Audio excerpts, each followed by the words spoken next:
At a family barbecue, my brother burned my son's toy in the fire. What happened next tore us apart. You ever notice how sometimes, the people who are supposed to have your back, are the ones who push you the hardest against the wall? That's my family. I'm Kevin, 34 years old. If you asked anyone in my family to describe me, they'd probably say I'm the quiet one. Not shy, not timid, just the guy who doesn't need to turn every Sunday dinner into a stage play like the rest of them. I grew up in a house where volume equaled power. Whoever shouted the loudest usually got their way. For years, I told myself that staying calm was my superpower.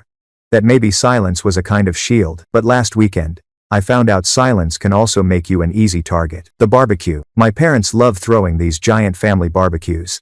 The kind where 3 generations show up, kids are running barefoot on the grass, and my mom insists on cooking enough food for a small army. I usually go, not because I enjoy them, but because my son Lucas loves it. Lucas is 5. He's shy, curious, the kind of kid who carries his favorite toys around like protective little talismans. That morning, he packed his tiny backpack full of his action figures, told me proudly they were coming along to watch him eat a hot dog. So, we pull up to my parents' place, and who do I see right away? My older brother Ryan, holding court at the grill. Ryan, the golden boy. Big laugh. Big personality. Everybody's favorite. Growing up, the rules were always different for him. If he broke something, it was a funny accident. If I broke something, careless.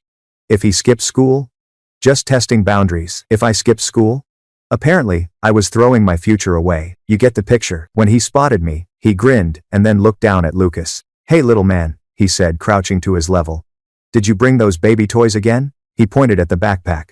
Lucas froze, unsure if he was supposed to laugh. I rested my hand on his shoulder and forced a polite smile. "Yeah, he brings them everywhere," I said. Ryan stood up, chuckling loud enough for half the yard to hear. "Gotta toughen this kid up before kindergarten eats him alive." Everyone nearby giggled like he'd just cracked the best joke of the day. Me? I felt my stomach twist. The rest of the afternoon blurred by in the usual mix of burgers, beers, and those casual digs disguised as family banter. "When are you giving Lucas a sibling, Kev? Still working that boring office job? Remember when you were afraid of the lawnmower? I've trained myself to let most of it slide, but it grinds you down after a while." And then, just as the sun was setting, and people were gathering around the fire pit, I heard Lucas cry. Not the whiny, tired cry. The kind of raw, panicked sob that makes every muscle in your body lock up. I ran. The fire pit. I froze when I got there. In the flames blackened, melting were Lucas's toys.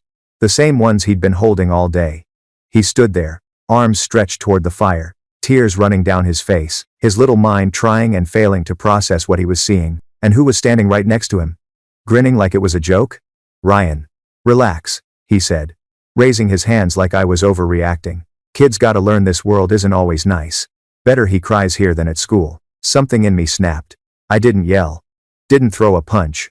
I just scooped Lucas into my arms, grabbed our bag, and walked to my car. Behind me, I could hear my mom shouting my name, Dad muttering about me being too sensitive, and Ryan laughing. I drove home in silence, Lucas hiccuping in the back seat, clutching the one toy that survived the one he'd had in his pocket. That night, I tucked him into bed and promised we'd buy new toys tomorrow.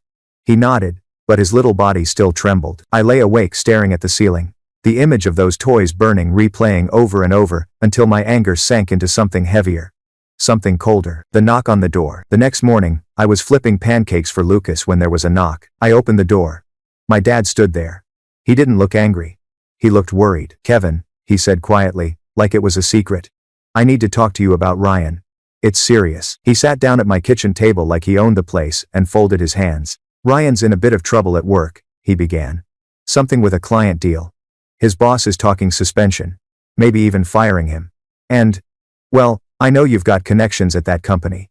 Maybe you could put in a good word. Explain Ryan's a good guy. Just impulsive." I stared at him. "Wait. What? You used to work with their main supplier, right? You know people there. You could help." I wanted to laugh. "Yesterday, Ryan burned my son's toys in front of him. Today, Dad's asking me to save his job." "You're serious?" "Of course." Dad frowned. "Kevin, this is family. Ryan's always been there for you." I almost choked. "Been there for me? The same brother who just humiliated my kid for fun?" I said it flat out. "I'm not calling anyone for Ryan. If he messed up at work, that's on him." Dad's jaw tightened. "So you'd let your brother lose everything over one mistake? Do you know what that would do to your mother? To this family?" I looked at him, and for the first time in a long time, I saw the real message underneath. It wasn't about Ryan losing his job. It was about the family image. I think Ryan did this to himself, I said quietly. Dad stood up. You've always been stubborn, Kevin. If Ryan goes down, this family goes down with him. Think about Lucas. Think about what you're teaching him. Then he left. The pressure campaign, that whole day felt like a slow boil. By afternoon, my phone was buzzing nonstop. First, Mom. Please reconsider, Kevin. Ryan didn't mean it. Then an aunt. Don't hold a grudge. Help him out. By evening, a text from Ryan himself. Real nice, Kev. Don't forget who taught you to ride a bike. The audacity.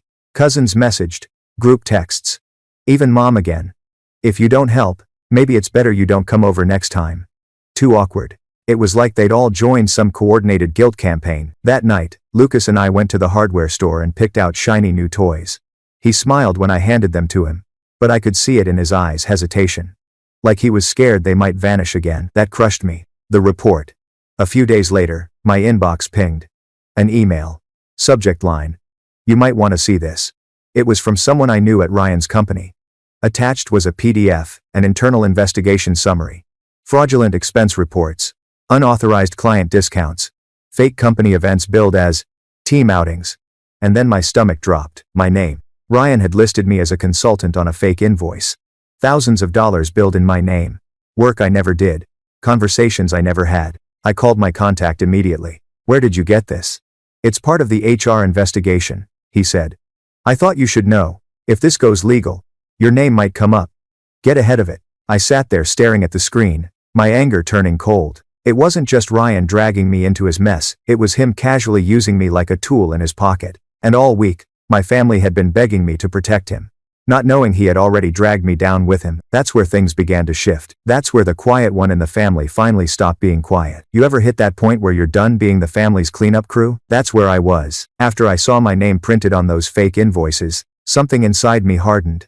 I wasn't just angry at Ryan anymore. I was angry at my parents, at the whole circus of relatives who treated his disasters like they were minor inconveniences and mine like capital crimes. Mom's call. That night, I printed the report. Every fraudulent detail. My name plastered right there. Then I called Mom. She answered on the second ring, that overly calm tone she uses when she's about to guilt trip. Kevin, please tell me you've thought about what we said. Ryan's job is on the line. Mom, I cut in, sharp enough to make her stop. Did you know Ryan put my name on fake invoices? Silence. What are you talking about? So I laid it out. Every detail. The fraud. The fake consulting gig. My name tied to money I never touched. When I finished, there was a pause. You must be mistaken, she said finally. I have the documents, Mom. Another pause. Then, well, I'm sure there's an explanation. He probably thought you wouldn't mind. You've always helped him out. I laughed. Not a happy laugh, a bitter, hollow one. Help him out? He committed fraud. He dragged me into it without even asking. And you still want me to save him? You can't ruin your brother's life over a misunderstanding, she said. But I heard it in her voice, she didn't believe it either. No, Mom, I said quietly. He ruined his own life. I'm just making sure he doesn't take me down with him. The campaign against me. The next few days felt like an organized attack. My phone blew up with texts and calls. Cousins. Why are you letting the family tear apart over this? Aunt. He didn't mean it, Kevin. Don't hold a grudge. Even my sister-in-law Emily chimed in. Do you know what this would do to our mortgage if Ryan lost his job? I told her. Do you know what it would do to me if I let him keep using my name to cover fraud? Her reply? You're being petty. You've always resented him for being the favorite. That word petty sat with me. If protecting my son, my name, and my future was petty, then maybe petty wasn't such a bad thing. Dad returns. A few days later, Dad showed up again. Didn't even knock. Just walked into my house like it was his. Lucas was playing quietly in the living room, and Dad glanced at him before turning to me. Kevin, this has gone far enough, he said, voice low and stern. Ryan says you're refusing to cooperate. Do you want your own brother arrested? Do you want to see him in court? I asked. Did he tell you he used my name on fake invoices? Dad's expression didn't even flicker. Yes, and he said he'll fix it if you just make one call. Fix it? He committed fraud, Dad. And you want me to clean it up for him? He's family, Dad said, like that explained everything. You don't turn your back on family. I looked him dead in the eye. But he turned his back on me. On Lucas. On all of us. And you keep protecting him. Dad sighed, jaw tightening. If you do this for him, Kevin, I promise we'll make it right. Ryan will apologize. We'll put it behind us. I shook my head. No. Not this time. His face hardened. Then don't come crying to us when you're on your own. You're making a mistake you can't take back. He left without even saying goodbye to Lucas. Lucas's question. That night, I sat at the kitchen table, staring at the report spread out in front of me. I felt betrayed by Ryan, by my parents, by everyone who claimed blood loyalty while treating me like disposable backup. Lucas padded into the kitchen in his pajamas and climbed into my lap. Daddy? He asked softly. Are you mad? I hugged him tight. Not at you, buddy. He pointed at the papers on the table. Are those the bad man's papers? I froze. What bad man? The one who burned my toys. Something clicked inside me then. This wasn't just about Ryan anymore. It was about what my son was learning by watching me. So, I folded the report, put it away, and made a choice. I wasn't going to play defense anymore. I wasn't just going to protect myself. I was going to clear my name, and I was going to do it on my terms. The calm before the storm. That week felt like quicksand. Every step I took, the family pulled harder.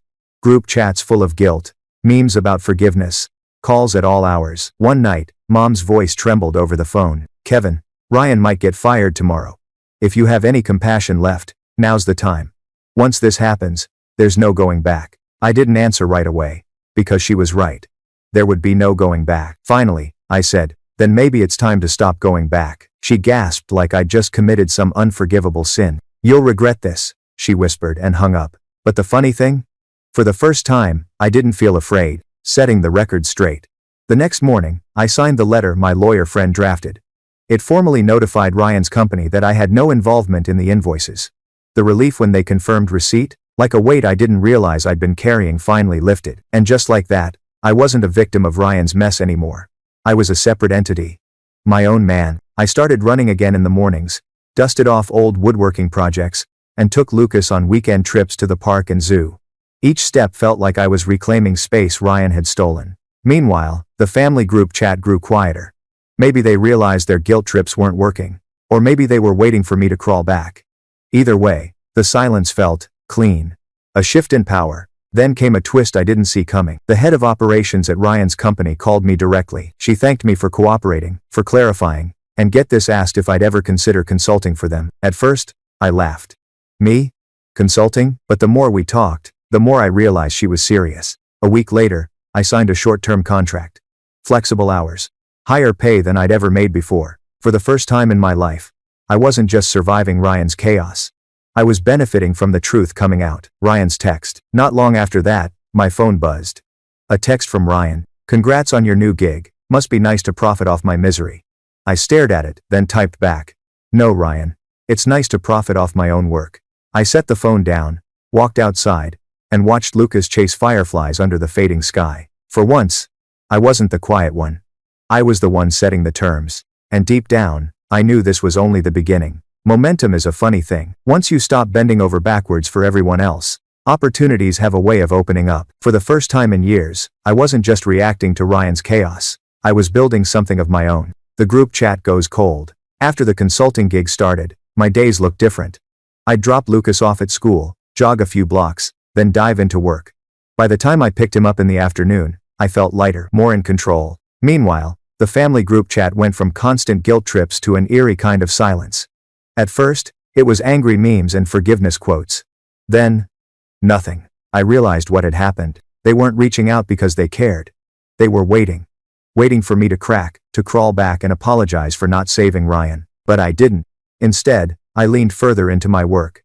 Every success I had, every email from a client, every positive note from Ryan's company was mine. Not handed down from Ryan, not approved by my parents. Mine. The cousin's message. Then, out of nowhere, I got a private message from one of my cousins. Kevin, I think you're doing the right thing. Ryan's gotten away with too much for too long. That one short text almost floored me, because it proved what I'd always suspected deep down. The whole family knew the truth. They just didn't want to admit it. The dinner confrontation. But of course, Ryan wasn't going down quietly.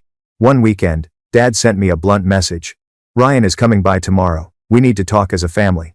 Be here at 5. I read it twice, smiled, and set my phone down. For the first time, I didn't feel like I was walking into an ambush. I felt like I was walking into an opportunity. So the next evening, I showed up at my parents' house 5 minutes early, just to watch them squirm. The driveway was full, Dad's truck, Mom's SUV, Ryan's car parked at an angle like he owned the place. Lucas stayed with a sitter. This wasn't a night for him. When I walked in, the smell of roast beef filled the house. Like they were trying to pretend it was just another Sunday dinner. Mom met me in the hallway, wringing her hands. "Kevin," she whispered. "Thank you for coming. Let's keep things civil tonight." I nodded once. "That's up to Ryan." She didn't like that answer, but she didn't argue. The folder. I stepped into the dining room. Ryan was already seated at the head of the table like a king holding court. He looked tired, dark circles under his eyes, but there was still that arrogant tilt to his jaw. "Kevin," he said, leaning back. "Glad you could make it." I didn't sit. Instead, I placed a manila folder on the table in front of me. Dad frowned. "What's that?" "Documentation," I said. "Before we talk, I want to be clear about where I stand." Ryan smirked, thinking it was some kind of performance. "Go on, little brother, let's hear it." I opened the folder and slid the first paper across the table. A copy of the signed letter I'd sent to his company clearing my name. "First," I said, "I'm officially no longer associated with your investigation at work. They have my statement. They know I had no part in what you did." Ryan's smirk faltered. I pulled out another stack of papers, printed screenshots from a business forum. Complaints. Angry posts. People saying Ryan had taken deposits and never delivered. "I know about your side business. The people you burned. These are public. If you try to drag me down again, I won't have to say a word. Your own customers will." Ryan leaned forward, face darkening. "Are you threatening me?" "No," I said calmly, meeting his eyes. "I'm promising you I won't let you take me down with you again." Drawing the line. The room went quiet. Mom nervously rearranged silverware. Dad cleared his throat. "Kevin, this isn't necessary." "It is," I said, cutting him off. "For years, I let things slide. When Ryan humiliated me, when he hurt Lucas, I stayed quiet to keep the peace. That ends tonight." Then I pulled out the last paper. A copy of the trust I'd set up for Lucas. "This is for my son. His future is legally separate from this family. No one here has access to his education fund. We are done being collateral damage for Ryan's mistakes." Mom's face crumpled. Ryan shoved back his chair. "So what? You're just cutting ties? Acting like you're better than us?" "No, Ryan," I said quietly. "I'm acting like someone who's done being your safety net. If you want to fix things, you start with your job, your business, your integrity. Until then, don't call me. Don't text me. Don't involve me." For once, Ryan didn't have a comeback. I gathered the papers, tucked them under my arm, and walked out. But before I reached the door, I paused and looked back. "You burned Lucas's toys to toughen him up," I said. "Congratulations, you did the same to me. And now you get to see what happens when I stop playing nice." And I left them sitting there in silence. Freedom. The cool night air hit me like fresh oxygen. For years, I'd been the quiet one. The overlooked one. The easy target. But walking away from that table, folder under my arm, I realized something. I wasn't quiet anymore. I was free. Sometimes, freedom doesn't come with fireworks. Sometimes, it comes with silence. The night I walked out of that dining room, leaving Ryan and my parents speechless, I didn't slam the door. I didn't yell. I didn't throw a fit. I just left. And that silence, their silence, was louder than anything I could have said. The client's message. But the universe has a strange sense of timing. The very next day, I got a message from one of Ryan's former clients. The same one who had first warned me about the fake invoices. The text was short. "We just heard Ryan is trying to start over somewhere else. Do you want to know where?" I stared at the screen, my thumb hovering over the reply button. Part of me thought, I've done enough. I cleared my name. I stood my ground. Maybe it's time to let go. But then I remembered Lucas's tears at that barbecue. His tiny voice asking if those papers on the kitchen table were the bad man's papers. So I typed back one word. Yes. Ryan's new plan. Turns out Ryan had applied for a job at another company in the same industry. A company that handled sensitive client accounts. And conveniently, he'd left out the small detail about his suspension and ongoing investigation. I didn't need revenge for revenge's sake. But if another group of people was about to put their trust and their money in Ryan's hands, they deserved to know the truth. So I gathered everything. The HR report clearing my name, the screenshots from the business forum, copies of public complaints, and I drafted a calm, factual email to the hiring manager at that company. No anger. No character assassination. Just the truth. Laid out clean. The fallout. I didn't expect a reply. But a week later, one landed in my inbox. Mr. Daniels, Thank you for bringing this to our attention. After reviewing the information, we have rescinded Mr. Ryan Daniels' job offer. Please be assured, your identity will remain confidential. I sat back and exhaled, slowly. That same afternoon, my phone rang. Ryan's name lit up the screen. What did you do? He snapped, the second I picked up. His voice was tight, panicked. I told the truth, I said calmly. You just cost me my chance to start over. No, Ryan, I corrected. You cost yourself that chance. I just made sure no one else got blindsided the way I did. Silence. For once, he didn't have a quick comeback. Finally, he spat. You think you won? I didn't even hesitate. No. I think I stopped losing, and I hung up. The family pushed back. Of course, the fallout didn't stop there. At first, the family tried one last round of guilt trips. You've gone too far this time. Ryan's at his lowest point, have some compassion. But when they realized I wasn't biting, the messages slowed to a trickle. Then to silence. And you know what? The silence felt good. Like dust settling after a storm. The call that changed everything. 2 weeks later, I got a call from the head of operations at Ryan's old company. Kevin, she said. I thought you'd want to know. We've concluded the investigation. Ryan has been officially terminated for cause. We're also pursuing recovery of funds through legal channels. I thanked her. She hesitated, then added, there's one more thing. If you're open to it, we'd like to extend your contract. Possibly even make it a permanent consulting arrangement. You've been instrumental in helping us clean this up. I accepted without hesitation. That weekend, Lucas and I celebrated with a trip to the park. He ran ahead of me, laughing, clutching one of his new toys. The late afternoon sun turned the grass gold, and for the first time in months, the quiet in my life didn't feel heavy. It felt clean. Mom's text. A few days later, I got a text from Mom. Your father and I are sorry for how things turned out. We miss you and Lucas. We'd like to start over when you're ready. I didn't reply right away. I let the words sit on my phone screen, heavy. Maybe someday there would be a way to reconnect. But it would be on my terms, not theirs. For now, I was content with the life Lucas and I were building. A new chapter. A month later, I closed on a new house. Nothing extravagant.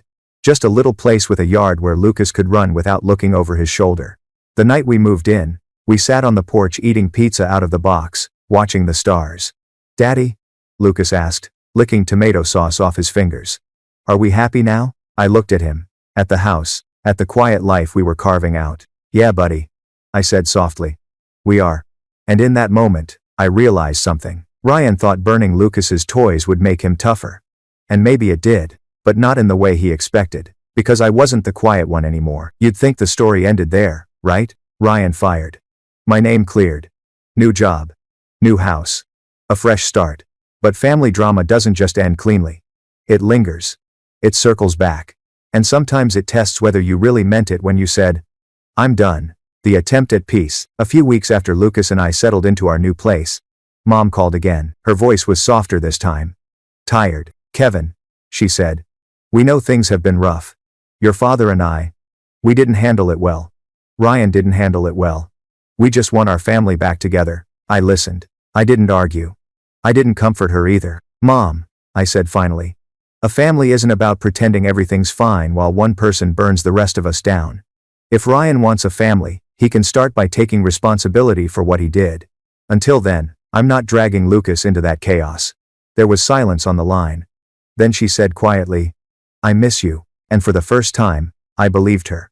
But missing me wasn't enough to erase the years of excuses. Ryan's shadow. Even without the calls, Ryan's shadow kept following me. Clients reached out, some angry, some relieved, asking if I'd heard what happened to him. Apparently, he was scrambling, trying to start new ventures, looking for investors, even promising returns he couldn't back up. The same story, over and over.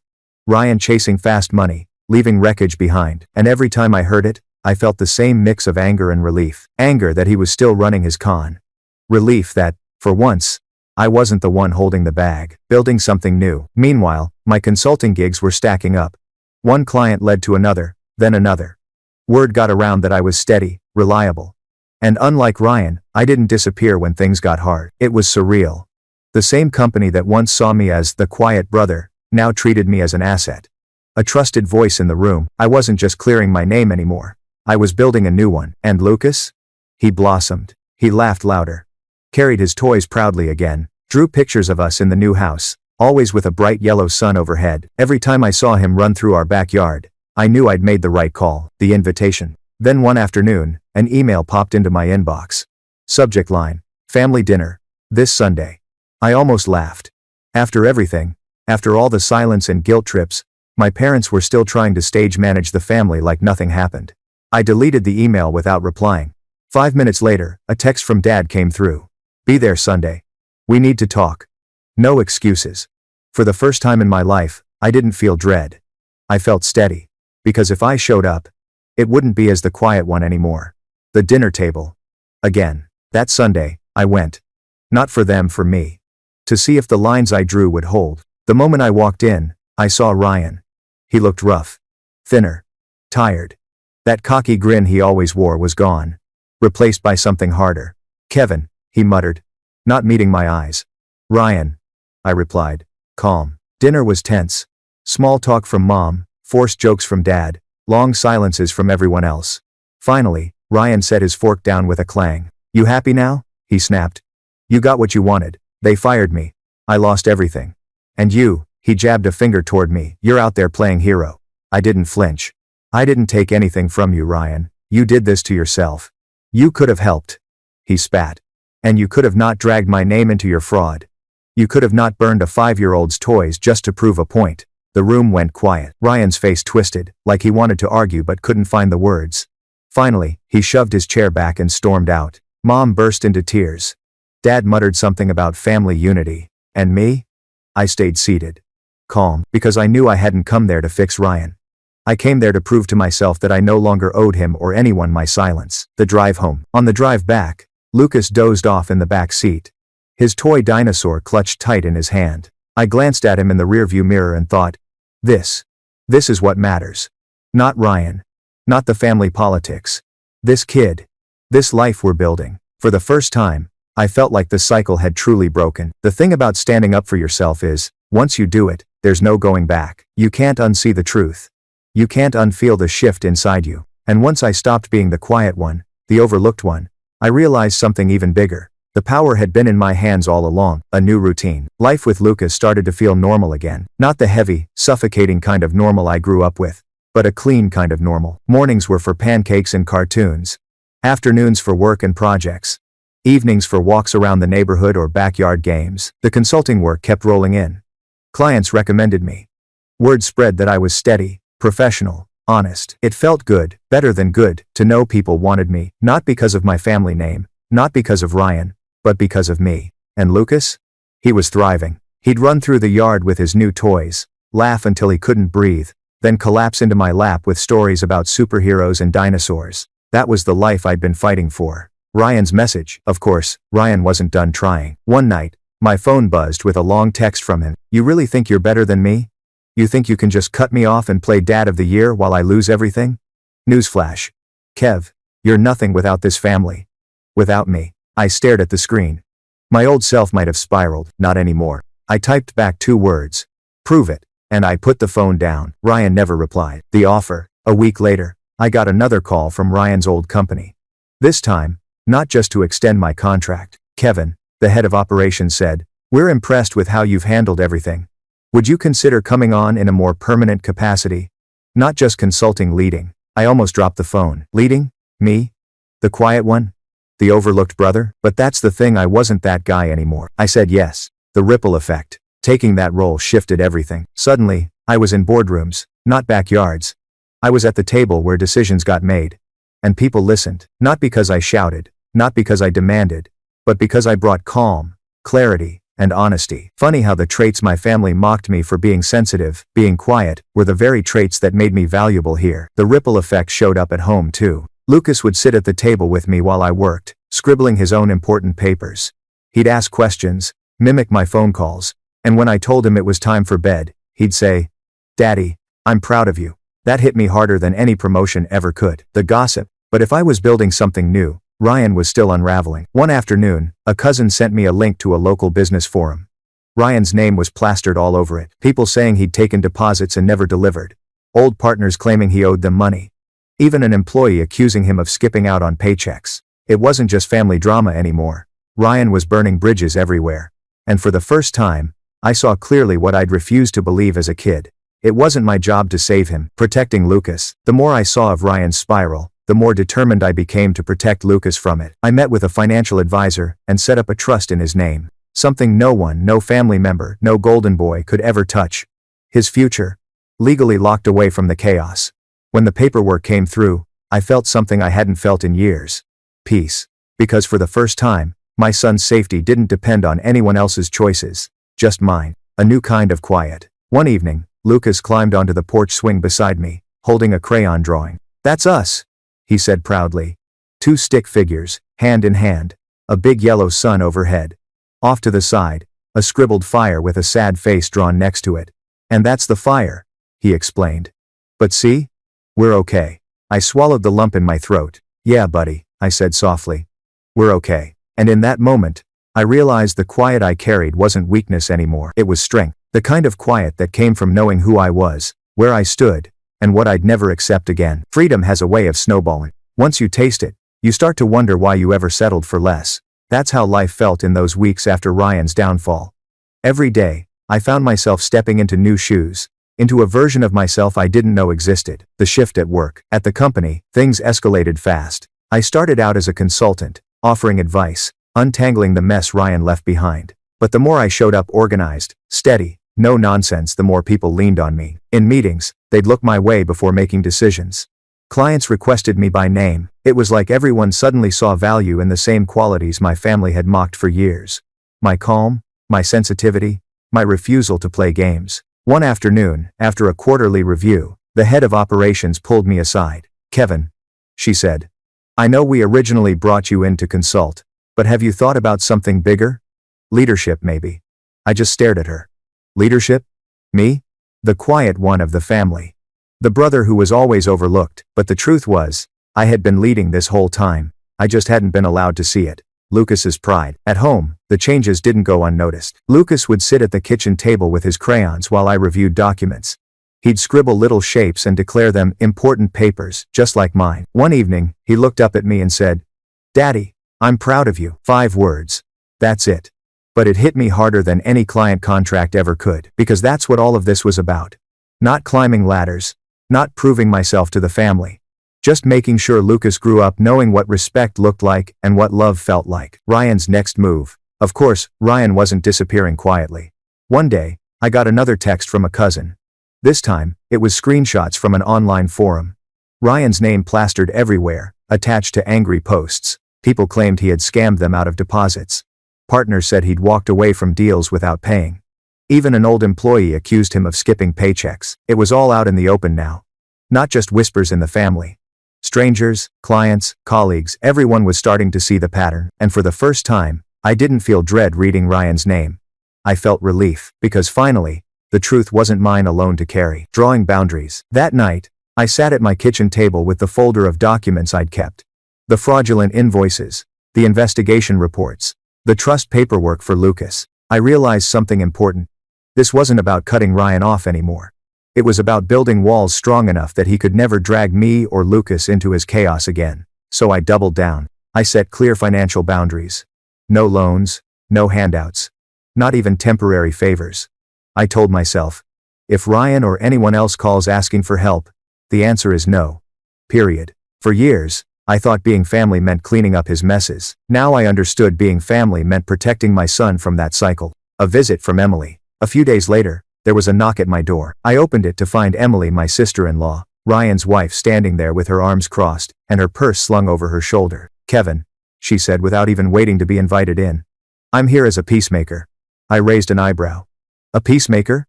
She sighed dramatically. "You need to think about the bigger picture. Ryan could lose everything. Do you know what that would do to our mortgage? To our kids?"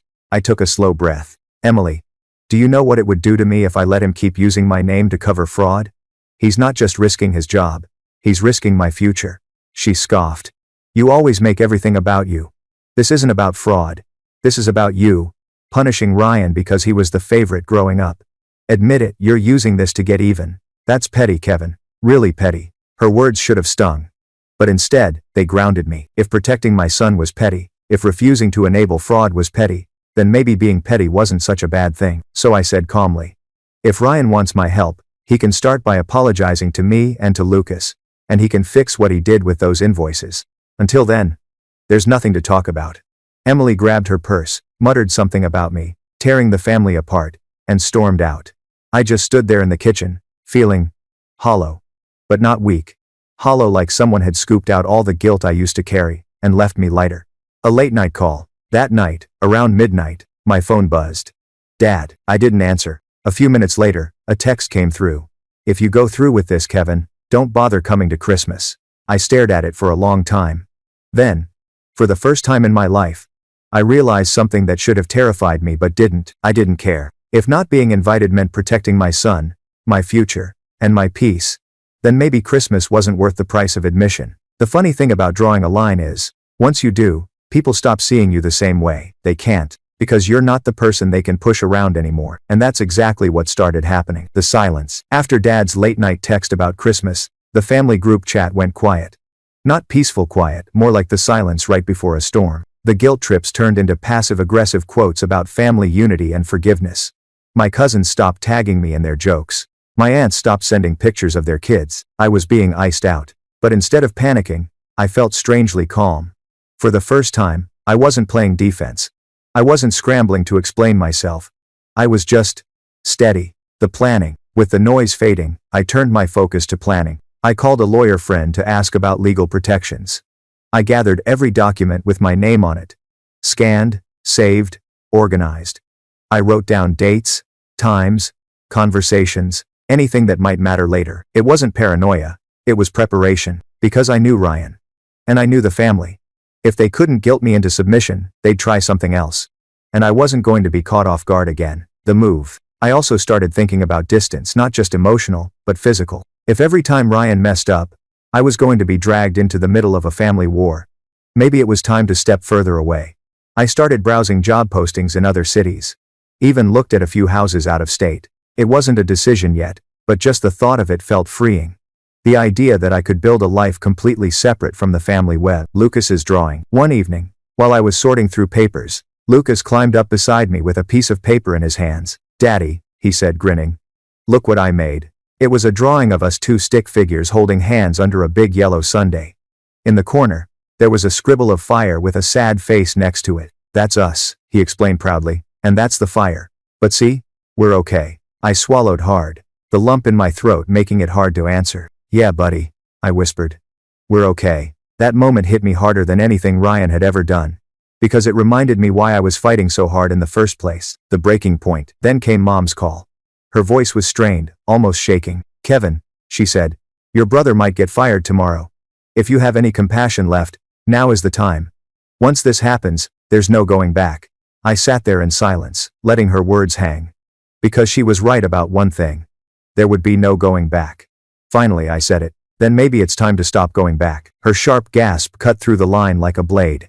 You'll regret this, she whispered, and hung up. But I didn't regret it. Not even for a second. The calm. That night, I sat at the kitchen table, phone still in my hand, and felt something shift inside me. For years, I'd been scared of disappointing them. Scared of being left out. Scared of not being family enough. But sitting there in the quiet, I realized I wasn't scared anymore. If Ryan was about to face the consequences of his actions, then maybe, just maybe, it was time for everyone else to see what happened when I stopped playing the quiet one. A steadier morning. The next morning, I woke before my alarm. And instead of dread, I felt grounded. I made pancakes for Lucas, the way he liked them, soaked in syrup until it was basically soup. He giggled, and for the first time in weeks, I laughed with him. That day, when I dropped him off at school, I felt lighter. Like a weight I'd carried my whole life had finally slipped off my shoulders. And that's when I knew. I wasn't just surviving anymore. I was starting to live. It's strange how quickly life can change once you make a decision. Not a loud decision. Not one you announce to the world. Just a quiet internal decision that says, no more. And that's what I had finally done. The letter. The morning after Mom's call, I signed the letter my lawyer friend had drafted. It formally stated that I had no involvement in Ryan's invoices. I sent it off, my hands steady. A day later, I got a reply.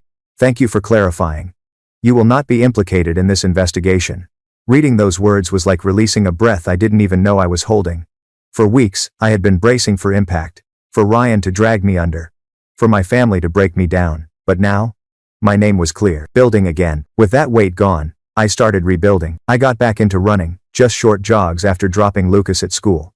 I dusted off a woodworking kit I'd bought years ago and never touched. And on weekends, Lucas and I went on little adventures, parks, zoos, the library. Every trip, every laugh, every normal moment filled the hollow space Ryan's chaos had carved out in me. It wasn't about proving anything to anyone anymore.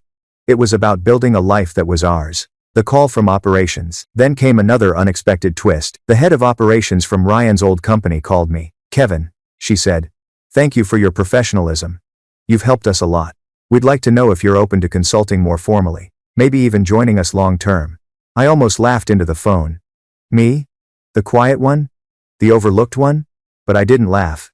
Not this time. I said yes. Lucas blossoming. At home, Lucas seemed lighter too. After the barbecue incident, he'd been hesitant, scared to take his toys anywhere, scared they'd disappear again. But now, he brought them to the park, proudly showing them off to other kids. He chattered about superheroes and dinosaurs again. Drew pictures of us under the sun, with no sad fire scribbles in the corner. Watching him bounce back reminded me, resilience isn't about pretending things don't hurt. It's about knowing they can hurt, and still choosing to move forward. The family adjusts. Of course, my parents didn't stop trying. Mom called again one evening. "Kevin, your father and I are worried. Ryan's been really down. They've put him on unpaid leave. He's not himself. We're trying to keep his spirits up." I listened. Nodded. Even though she couldn't see me. "I hope he learns something from this," I said simply. There was a pause. "You're not going to help him, are you?" "No," she sighed. But this time, it wasn't angry. It was tired. And I realized then, maybe for the first time, that my parents were starting to understand their power over me was gone. New clients. A few days later, I was at the park with Lucas when my phone rang. It was one of Ryan's old clients. "Kevin," he said, "I heard you might be doing consulting now. We need someone steady, someone we can trust. Would you be interested?" By the end of the call, I had secured another contract. Just like that, Ryan's downfall was creating space for me to rise. The reflection. That night, after putting Lucas to bed, I sat at the kitchen table and thought about how far we'd come. Weeks ago, I was drowning in family pressure, guilt, and manipulation.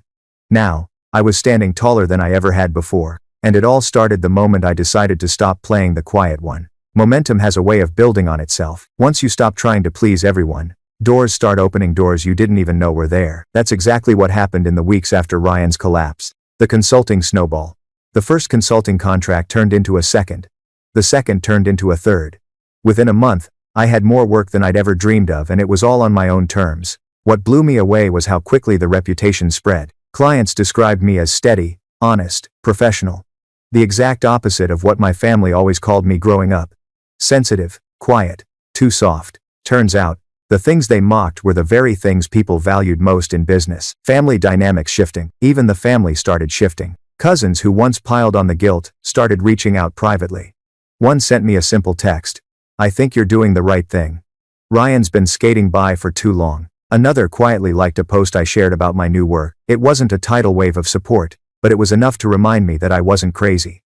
Other people had seen it all along. They were just too afraid to say it. The house hunt. By the second month of steady work, I started seriously looking at houses. I wanted a place with a yard for Lucas. Somewhere we could feel safe, separate from the constant threat of Ryan dropping in, or the family using guilt dinners as traps. Scrolling through listings at night, I felt a kind of freedom I hadn't felt in years. The thought of a home that was truly ours, built on our choices, not family pressure, it was intoxicating. Ryan's text. Of course, Ryan couldn't leave it alone. One night, my phone buzzed with a text from him. "Congrats on your new gig. Must be nice to profit off my misery." I stared at it, then typed back. "No, Ryan. It's nice to profit off my own work." And that was it. No fight, no debate. Just the truth. I put the phone down, walked outside, and sat on the porch watching Lucas chase fireflies. His laughter filled the warm evening air, and for once, I wasn't thinking about Ryan at all. The realization, it hit me then. I wasn't on the defensive anymore. For my whole life, I'd been reacting, dodging Ryan's chaos, deflecting my parents' guilt trips, absorbing the weight of being the quiet one. But not anymore. Now, I was choosing. I was setting the terms. And maybe, just maybe, it was time to do more than just rise. It was time to make sure no one ever tried to bury me again. The quarterly review. That chance came sooner than I expected. Ryan's company asked me to sit in on their quarterly review as an independent advisor. Walking into that boardroom felt surreal. I wasn't a bystander anymore. I was a voice they paid to listen to, and as fate would have it, Ryan's department was one of the main topics. I sat there, quiet but firm, as the head of HR laid out their findings. Multiple policy violations, falsified documents, client complaints, misuse of company funds. The leadership team debated whether to escalate to outside counsel, especially since one of the fraudulent invoices included my name. That's when the head of operations spoke up. Kevin already cleared this up. We have his statement on file. He's not involved. In fact, he's helped us understand the scope of what happened. Everyone nodded. And in that moment, two things became crystal clear. 1, I was fully in the clear. 2, I had influence over what happened next. Not by lying, not by manipulating, just by calmly telling the truth. In the right room, at the right time. Afterward, the head of operations pulled me aside. Off the record, she said, Ryan's lucky this isn't a criminal referral. If you hadn't clarified your position, we'd have had to escalate this to the authorities. You saved yourself a massive headache. I nodded, feeling the weight of what could have been. What happens now? I asked. We'll finish the internal process and likely cut ties. If he's smart, he'll resign before that happens. I walked out of that building with a strange mix of emotions. Relief, yes, but also clarity, because I realized I was holding a kind of power I'd never had before. Not over Ryan's life exactly, but over how this story was going to end. When you spend your whole life being the quiet one, people assume you'll never speak up. They think you'll never push back, never flip the script. But once you do, they don't know what to do with you. Ryan's panic. A week after that quarterly review, I got another message from Ryan. This one wasn't cocky. It wasn't mocking. It was desperate. You've really done it this time. They're about to fire me. If you had just made one phone call, none of this would have happened. Do you get some kind of sick satisfaction out of watching me lose everything? I stared at it for a long moment. Then I closed the message without replying, because that was the thing. Ryan still believed I owed him something. He still thought his failures were somehow my responsibility, but they weren't. Not anymore. Keeping receipts. That night, I opened my laptop. But instead of answering Ryan, I started writing for myself. I typed out every memory I could recall. Every incident. Every time Ryan humiliated me in front of the family. Every time he pushed the blame onto me. Every time my parents excused him while holding me to a higher standard. Page after page, year after year, a record of being the scapegoat. By the time I finished, I sat back and realized something. I wasn't writing for revenge. Not yet. I was writing to see the whole picture.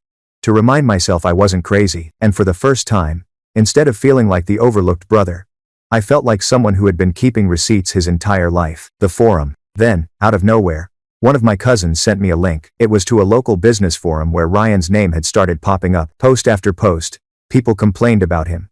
Clients saying he'd taken deposits and never delivered. Former partners calling him a liar.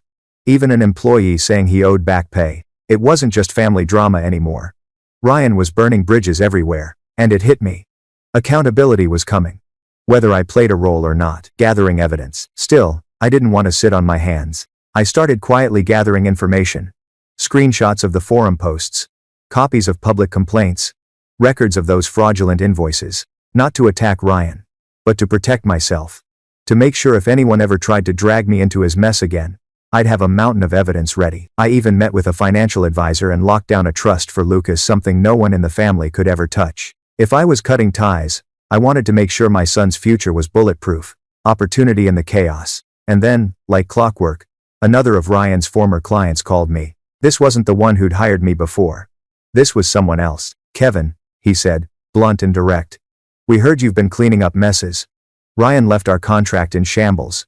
We'd rather work with you. You're steady. You're reliable. Can you take it over? I accepted without hesitation. And just like that, Ryan's downfall wasn't just protecting me, it was actively creating opportunities for me. The fair. That weekend, I took Lucas to a small county fair just outside town. We rode the Ferris wheel, ate too much cotton candy, and laughed until our stomachs hurt. For the first time in months, I felt like myself again. Not the quiet brother. Not the scapegoat. Just a dad. With his son. Enjoying a sunny afternoon. On the drive home, my phone buzzed. A text from Dad. Ryan is coming by tomorrow. We need to talk as a family. Be here at 5. I stared at the screen, then smiled, because this time, I wasn't walking into an ambush. I was walking into an opportunity. Family dinners have always been battlegrounds. Growing up, whoever shouted the loudest usually won. But that night, walking into my parents' house with Ryan waiting, I wasn't the quiet one anymore. Arriving early, I showed up 5 minutes early. Not by accident. I wanted to watch them squirm. The driveway was already full, Dad's truck, Mom's SUV, Ryan's car parked sideways like he owned the place. Lucas was with a sitter. I wasn't about to let him be dragged into whatever circus this turned into. Inside, the smell of roast beef filled the air, as if my mom thought dinner could smooth over fraud, betrayal, and years of manipulation. Mom met me in the hallway, wringing her hands. "Kevin," she whispered. "Thank you for coming. Let's keep things civil tonight." I nodded once. "That depends on Ryan. And for Mr. Rallens, and the next hard white the rang, and be new town. Sims of the causes of the defer." The king at the table. When I walked into the dining room, Ryan was already seated at the head of the table like a king holding court. He looked rough, dark circles, messy hair, but he still had that arrogant tilt to his chin. "Kevin," he said smoothly, leaning back in his chair. "Glad you could make it." I didn't sit. Instead, I placed a manila folder on the table. Dad frowned. "What's that?" "Documentation," I said flatly. Ryan smirked. "Go on, little brother, let's hear it." "They said a con, the receipts." I opened the folder and slid the first document across the table. A copy of the letter I'd sent to his company, clearing my name. "First," I said calmly, "I'm officially no longer tied to your investigation. They know I had no part in what you did." "First," Ryan's smirk faltered. Then I laid down the next stack. Screenshots from the business forum. Post after post from people Ryan had scammed. "I know about your side business," I said. "The people you burned. The money you took. These are all public. If you drag me down again, I won't have to say a word. Your customers will speak for me." Ryan leaned forward, his face darkening. "Are you threatening me?" "No," I said, meeting his eyes. "I'm promising I won't let you take me down with you again." Drawing the final line, the room went dead silent. Mom fiddled with silverware. Dad cleared his throat. "Kevin, this isn't necessary." "It is." I cut in, my voice steady. "For years, I stayed quiet while Ryan humiliated me. While he sabotaged me. While he hurt Lucas. I let it slide to keep the peace. That ends tonight." Then I pulled out the last paper. The trust I'd set up for Lucas. "This is for my son. His future is legally separate from this family. No one here can touch it. We're done being collateral damage." Mom's face crumpled. Ryan shoved his chair back. "So what? You're just cutting ties? Acting like you're better than us?" "No, Ryan," I said softly. "I'm acting like someone who's done being your safety net. If you want to fix things, you fix your job, your business, your integrity. Until then, don't call me. Don't text me.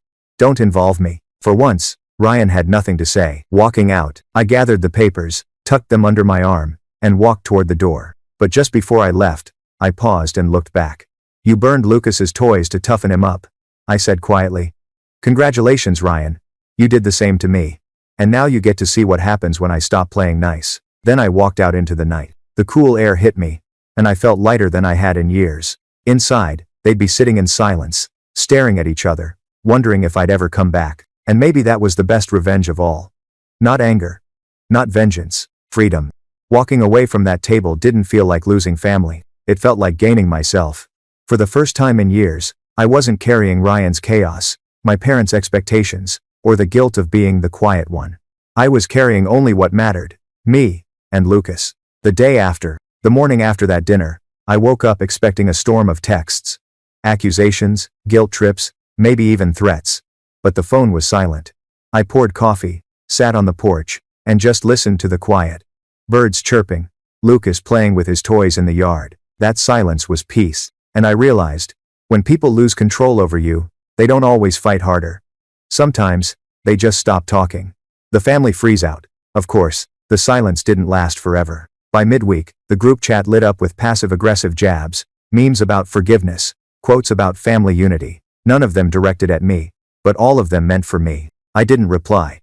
Then one night, Dad sent a single text. "If you walk away now, don't expect to be included in this family anymore." I read it twice, and for the first time, those words didn't feel like a threat. They felt like freedom. A new chapter. Within a month, I closed on the house I'd been looking at.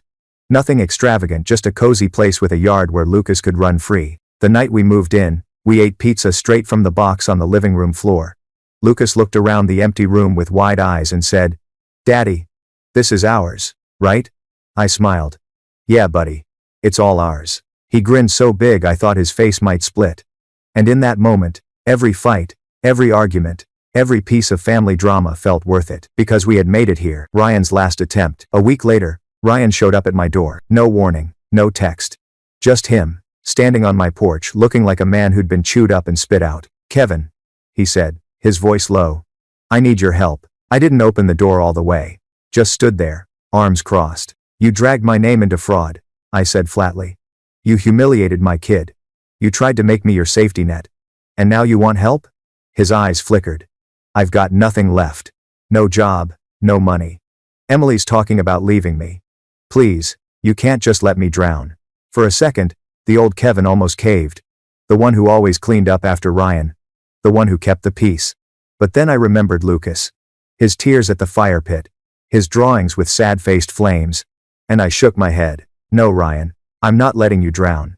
You jumped into the water yourself. And you can swim out. Or you can sink. But I'm not coming in after you." I closed the door before he could answer. The epiphany. That night, I sat with Lucas on the porch swing. The stars twinkling above us. He leaned against me, half asleep. His toy dinosaur clutched in his hand, and I realized something. Ryan thought burning my son's toys would toughen him up. And maybe, in a way, it did. But not the way Ryan intended. Because Lucas wasn't just learning toughness. He was learning boundaries. He was learning that love doesn't mean letting people hurt you. And me? I wasn't the quiet one anymore. I was the man who finally stood up. For my son. For myself. For the life we deserved. The thing about breaking free is that it doesn't just change you, it changes the way people see you. And once the family realized I wasn't caving this time, the dynamic shifted for good. The fallout. After I turned Ryan away at my door, the silence stretched. No calls. No texts. No guilt trips. For weeks, it was like I'd been erased from the family map. And you know what? It was peaceful. Because for the first time in my life, I wasn't waking up, bracing for the next crisis. I wasn't waiting for the other shoe to drop. I wasn't carrying the weight of being the family's safety net. I was just living. New opportunities. Work continued to grow. Clients came to me because I was steady, reliable, honest. One afternoon, the head of operations at Ryan's old company called again. "Kevin," she said, "you've been invaluable. We'd like to extend a long-term contract. More hours. More responsibility. Possibly even leadership." I almost laughed. The quiet one of the family. Being offered leadership? But I didn't laugh. Not this time. I accepted. Lucas's joy. At home, Lucas thrived. He brought his toys everywhere again. Showed them off proudly to kids at the park.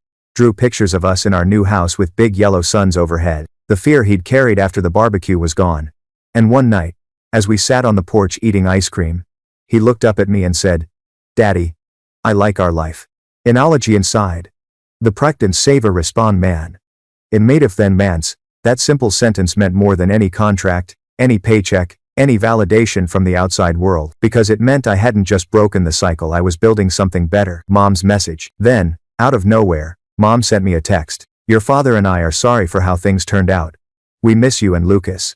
We'd like to start over when you're ready." I stared at it for a long time. Did I miss them? Yes. Did I still love them? Of course. But I couldn't pretend things hadn't happened. I couldn't erase the years of enabling. The way they pushed me aside to protect Ryan. And for once, I realized I didn't need to respond right away. Rebuilding, if it ever happened, would be on my terms. Ryan's spiral. Meanwhile, word spread about Ryan's downfall. I heard through the grapevine that Emily had left him, taking the kids with her. That he was bouncing from one temporary gig to another, trying to keep his head above water. Part of me wanted to feel sorry for him, but then I remembered Lucas's tears at the fire pit. His toys burning while Ryan laughed. And just like that, the sympathy evaporated. The new quiet. One evening, after Lucas was asleep, I sat on the porch swing and thought about everything that had happened. The fights. The confrontations. The silence. For years, I thought being quiet made me weak. That it made me invisible. But now I understood. Quiet wasn't weakness. Quiet was strength. The kind of strength that doesn't need to shout to be heard. The kind that draws lines and sticks to them. The kind that protects instead of appeases. And sitting there, watching the stars, I realized, I wasn't just free of Ryan. I was free of the old version of me. Endings don't always come with fireworks. Sometimes, they come quietly like a door closing behind you. That's how it felt when I finally realized the chapter with Ryan and the old family dynamics was over. The last call. It happened late one night. My phone buzzed, Ryan's name lighting up the screen. For a moment, I thought about letting it ring. But something in me said, "Answer it. End this once and for all." His voice was ragged, almost broken. "Kevin," he muttered, "I've got nothing. No job, no money. Emily's gone. The kids don't want to see me. You win. I leaned back in my chair. This was never about winning, Ryan. It was about survival. About protecting my son. He was quiet for a long time. Then, almost in a whisper, I don't know how to fix this. And for the first time in our lives, I didn't offer him a solution. You start by owning it, I said simply. And for once, you fix it without dragging someone else down with you. He didn't reply, just hung up. And that was the last time we spoke. A different life. In the weeks that followed, the silence stretched out, but this time it wasn't heavy. It wasn't guilt-ridden, it was peaceful. I poured myself into work, into building something steady and real. I poured myself into Lucas, who was thriving more than ever. We built a life that was small but ours. Pancakes in the morning. Adventures on weekends. Late-night porch swings where he'd chatter about dinosaurs and superheroes until he fell asleep against my shoulder. It was ordinary. Beautifully, blissfully ordinary. The letter. Months later, I got a letter in the mail. Not from Ryan. From my parents. It wasn't dramatic. Just a page of handwritten words.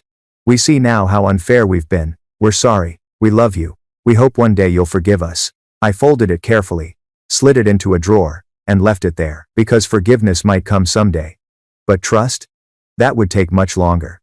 And for once, I didn't feel rushed. Lucas's future. One evening, Lucas came running into the kitchen holding another one of his drawings. It was us again, stick figures under a bright yellow Sunday, only this time, the fire wasn't in the picture at all. He grinned proudly. See, Daddy?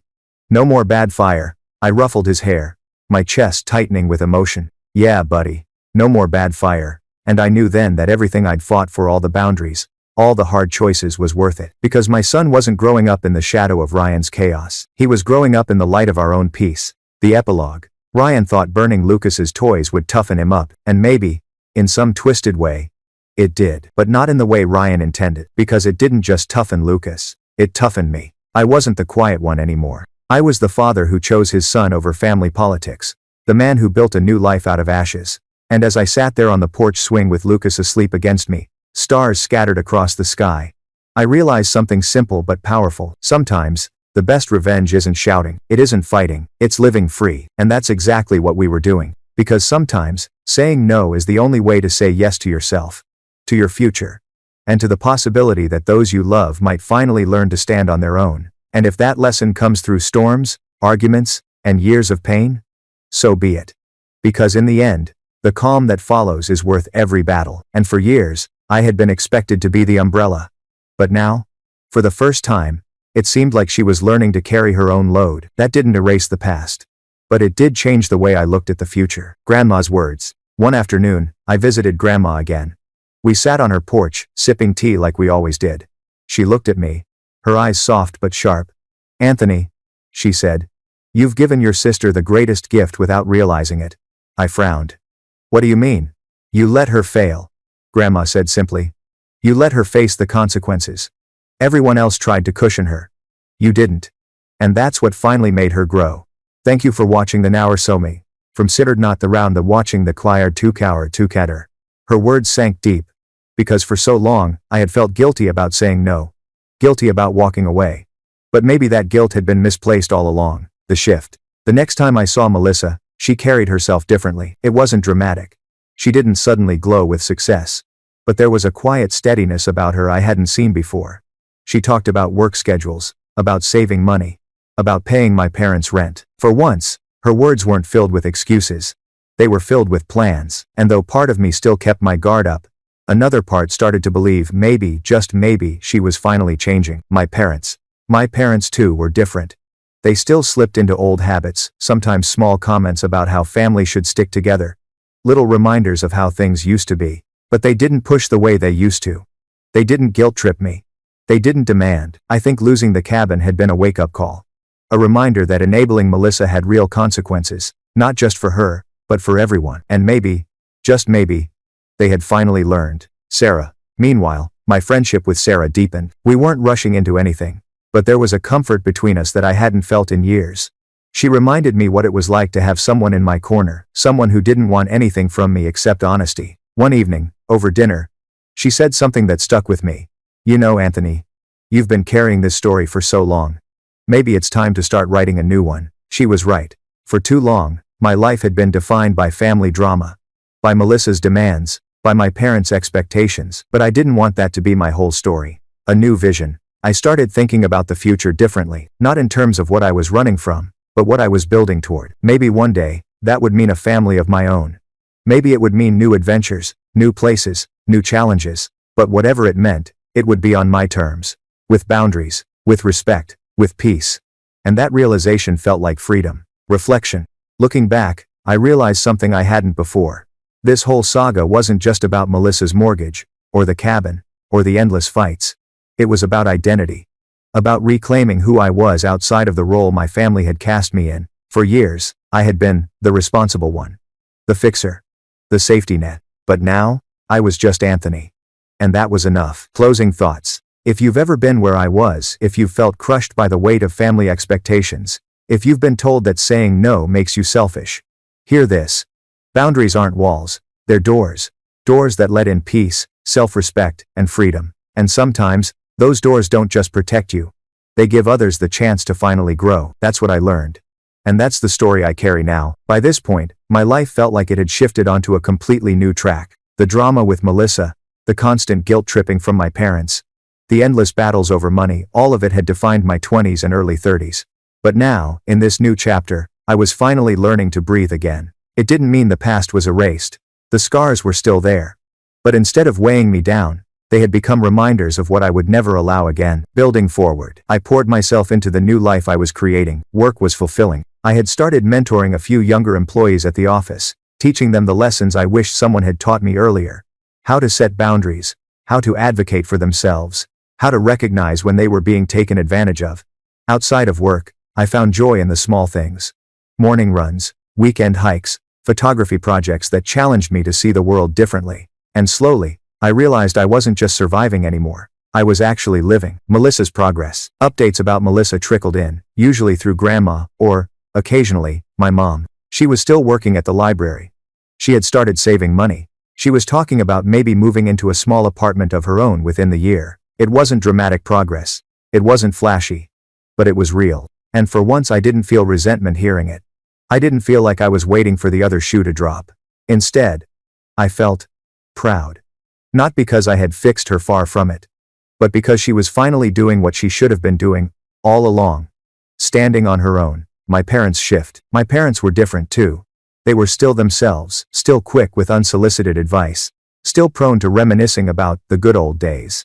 But something had shifted. They no longer treated me like a bottomless well of resources. They no longer expected me to solve Melissa's problems. Instead, when we talked, they asked about me. About my work, my city, my life. It felt strange. Almost foreign. But it was also healing, because for the first time, they were seeing me not as the fixer, but as their son. Sarah's presence. And then there was Sarah. What started as casual reconnection had grown into something deeper. She became a steady presence in my life, supportive, kind, and grounding in a way I hadn't realized I needed. One evening, we were walking through the park when she said, "You know, Anthony, your story isn't just about what you went through. It's about what you chose afterward. You could have stayed bitter, stayed trapped, but you didn't. You built something new." Her words stuck with me. Because she was right. The past had shaped me, but it didn't define me. Grandma's health. As the months went on, Grandma's health continued to decline. Each visit felt more precious, each conversation more meaningful.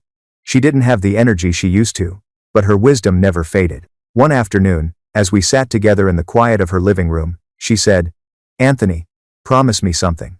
"Anything," I replied. "Promise me you'll keep choosing peace, even when it's hard, because that's the only thing that lasts." I squeezed her hand and promised.